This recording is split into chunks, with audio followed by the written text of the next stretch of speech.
Hello everyone, I'm Chris with U-Haul. Today we're going to talk about the Curt Echo Mobile brake controller. Let's go ahead and take a look at how we set it up and some of its features.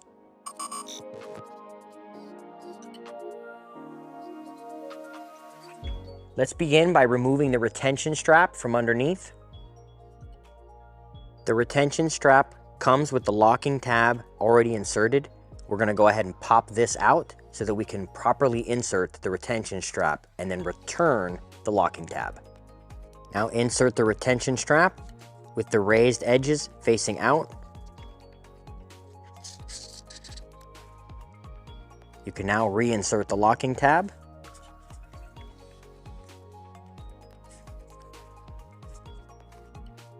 Now pass the strap through the other slot on the opposite side.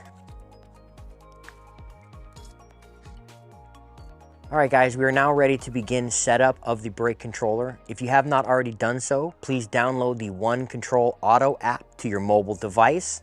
And when ready, let's turn on the vehicle and begin the setup. We can now insert the brake controller and check for a blue light. If the light goes red at any time, please refer to troubleshooting. A blinking blue light means we are ready to pair. Alright guys, we want to make sure that our Bluetooth is turned on our phones, but we are not going to pair the device through the Bluetooth menu. We're going to pair it through the mobile application. Let's go ahead and take a look. Open the One Control Auto app, find the Echo device on the home screen and select Pair Device. The app will begin scanning for an Echo device. Once the Echo brake control is visible, select it and tap Connect to pair the device. You will then be prompted to enter the 6-digit PIN found under the cap of the brake controller unit or on the provided quick reference card. Once pairing is complete, you will receive a pairing successful notification and the LED light on the Echo device will be solid blue. Plug your trailer's 7-way connector into the Echo brake controller. Ensure the vehicle and trailer are parked on a level surface. The LED light on the Echo will flash yellow for 5 to 8 seconds while calibration occurs. Once the device is calibrated, the light will turn solid green.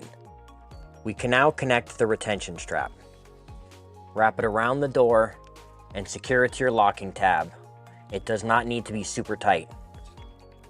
There is a tab underneath the door that keeps the controller in place.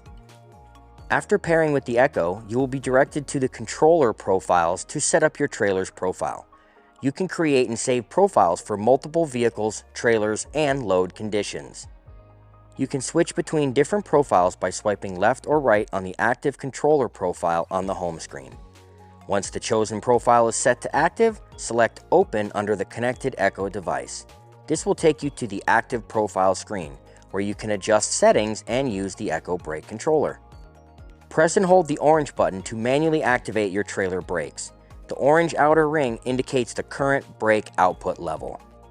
You can change the maximum output setting to adjust the amount of power going to the trailer brakes, and the sensitivity function to adjust the sensitivity of the brake activation. You can also turn on the trailer's hazard lights anytime your vehicle's hazard lights are active. Curt also makes a manual override button that can be connected to the system through the mobile application. The manual override button can be used in place of the button on your touchscreen mobile device and has a sticky tape back so it can be affixed anywhere on the dash you choose. That concludes our setup and review of the Curt Echo Mobile brake controller. Remember to practice safe trailering. Can't wait to see you out there. If you have any questions about the products seen in this video, or if you'd like to schedule an installation with your local U-Haul hitch professional, please visit us online at uhaulhitches.com.